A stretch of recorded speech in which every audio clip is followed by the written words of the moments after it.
Regretting You is the latest adaptation of Colleen Hoover.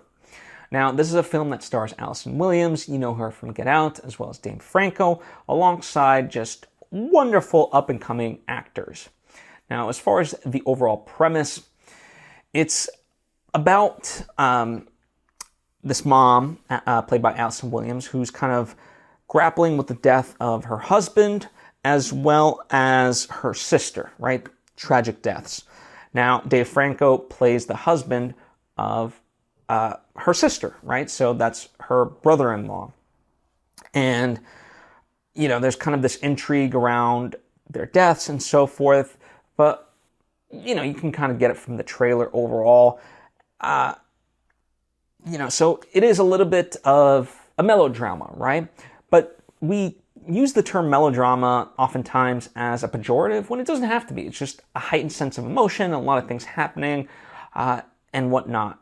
Now, I will say, you know, to me, it's not necessarily a perfect movie, but I think it moves you in that sort of way. You know, you might know where it's ultimately going to be going, but how it gets there, I think, is wonderful. And what's amazing is that there's a large focus as well as the adult characters, but, you know, the teenagers as well, and how the death and specifically like the adults' reaction to these deaths are affecting them, for better or worse. And I don't know, I just overall had a good time with it. Again, if this is your jam, I think you can get behind it.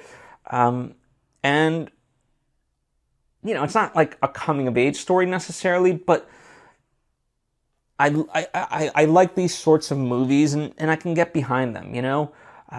To me, you can have both a lot of fun with them and have your heart ripped out, and if you just kind of go along for the ride, right? And that's what I did.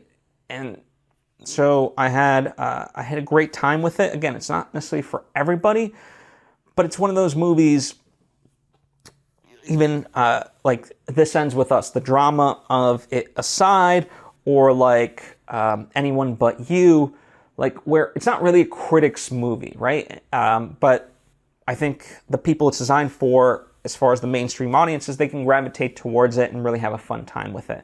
And that's why I raise up like This Ends With Us, because that's a Colleen Hoover adaptation, but that alongside with Anyone But You, they were just breakout hits. And, you know, we'll see if this ends up being a breakout hit or not.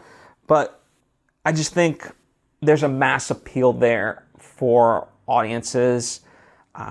And to me, it's like one of the reasons it resonates. As much as I love big epic stories, I also think like life in general is hard. And to see that through a microscope of, you know, any specific situation, I don't know, I really gravitate towards, and I thought this did a good job. It had some levity throughout as well as its harder hitting moments. And yes, you know, it kind of ends by tying everything up in a bow, so to speak, but I don't think that's a bad thing. Like sometimes we just need that reprieve of everyday life and whatnot. So I don't know. To me, it was aspirational. It's not perfect by any stretch of the imagination, but certainly time well spent for me. So if anything that I've said sounds appealing to you, I don't think you'll regret it, but that's just me. If and when you do see it, let me know what you think.